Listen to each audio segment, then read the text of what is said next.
Hi everyone, welcome to Weird for Beauty. You can find this video and all the other fun beauty and wellness videos on weirdforbeauty.com, so please check that out. Today I want to talk to you about faith, fear, and anxiety during uncertain times.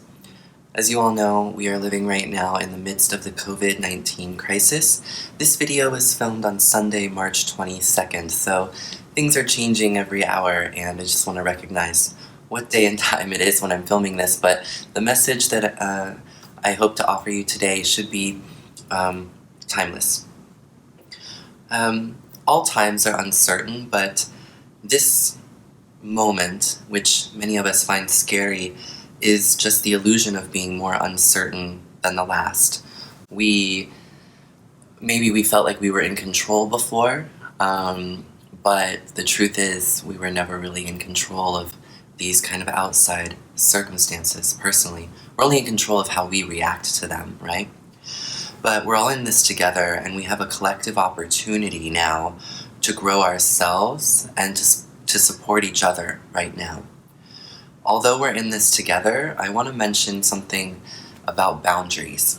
Boundaries are really important right now because it's easy to forget about boundaries if you're working at home, if you're stuck at home during a shelter-in-place order, if you have a friend who keeps updating you with dire news every 5 minutes, the COVID death count, the infection rate. You need to be able to tell your friend, hey, I'm taking a break from the news, please, don't send me all those articles. Or if your boss is asking you to do work throughout every day and every hour of work life, and there's no set boundaries or makeup time or anything like that, you might need to have a conversation with them. You might need to have a conversation with your child or your significant other about boundaries. Maybe you need some time in one room of your house for 2 hours without any hassle or anybody bugging you so that you can recharge your batteries. So think about your boundaries today and how you're going to have those gentle conversations. If somebody asks me what my religion is, I usually say compassion. That's what it says on my Facebook profile. Another thing I've often said is accept not knowing. And accepting that we just don't know a lot, it's really difficult. It's difficult for our human brains. It's a challenge, but when you can fully accept that you just don't know for sure what's going to go on or what's happening, it's actually a relief. And I think it's something to work on throughout our lives. Accepting not knowing makes you a seeker rather than a believer.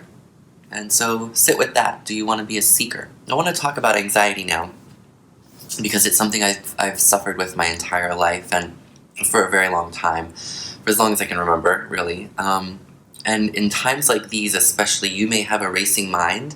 You may have feelings of unease that are hard to pinpoint. And it's helpful to make a regular practice of asking yourself if you can focus on your breath. Take 3 breaths, really focus on the feeling and the sound of your breath, and take some moments and imagine each part of your body, from your head to your toes. Imagine relaxing each part of your body. This is an example of kind of active meditation, right? Being in a meditative state. One of my favorite teachers said, you can't meditate, but you can be meditative. I like that idea. So as you actively think of these things, you break through that anxious chatter in your mind, that little bastard in your brain that won't shut up. You can acknowledge that voice, send the little bastard love and light. You don't have to let it control your brain. I've been meditating since I was a little kid. My house was deep in the woods, and I would hike through the forest to the stream behind my house, and I would sit on the rocks and listen to the water kind of go through the rocks and flow down the stream, little waterfalls. And at first it sounds like a monolith. It's like shh, right? That water sound. But the more I sat there and relaxed my brain, I would hear each little trickle of the water, each little gurgle flowing past, every little element of the water that built up to that one sound. And the more I would relax, the more I couldn't even really feel my body, and I can really go back there in my mind and remember those times. I started when I was like 7, just sitting there and calmly listening to the water, and that communing with nature really stayed with me the rest of my life. On Spotify, you can find a lot of guided meditations and soothing sounds to practice with. It's okay to feel afraid during these times. Attempts at distracting ourselves can only go so far. We all love riveting movies and video games, but in the long term, we need to recognize our fear. We can talk to friends about it without obsessing or dwelling on it. But acknowledging the fear is important. Saying to yourself, and I highly recommend talking to yourself during challenging times because that way you can just tell yourself what's up. But saying to yourself, I feel afraid, and that's okay. Many other people also feel afraid right now, and that's okay.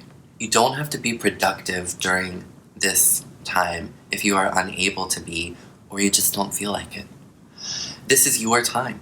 However, if your fear and your anxiety are pushing you into a state of procrastination, causing you even more anxiety, I recommend trying out the 5-second rule. I learned this several months ago.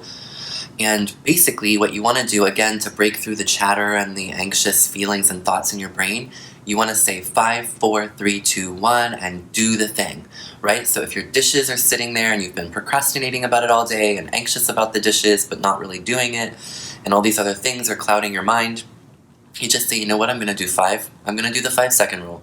And you say 5, 4, 3, 2, 1, and you get up off the couch, and that is, bam, your first step. You've broken through the cycle, and you can get the dishes done and feel great about it. Just a pro tip, little trick, don't have to do it. But if you're stuck at home right now and you're unsure how to fill your time, ask yourself how you can be of service to your friends and family. Maybe they need someone to talk to. And you can volunteer virtually as well. There's a website, Catch a Fire, with lots of really interesting virtual volunteer opportunities. I'm going to sign up for one soon, so I really recommend checking out virtual volunteering opportunities as well. So those are my tips for today. I'm sure I'll be back with more wellness and tips throughout this process that we're all sharing together. Thank you so much for supporting weirdforbeauty.com, and be well.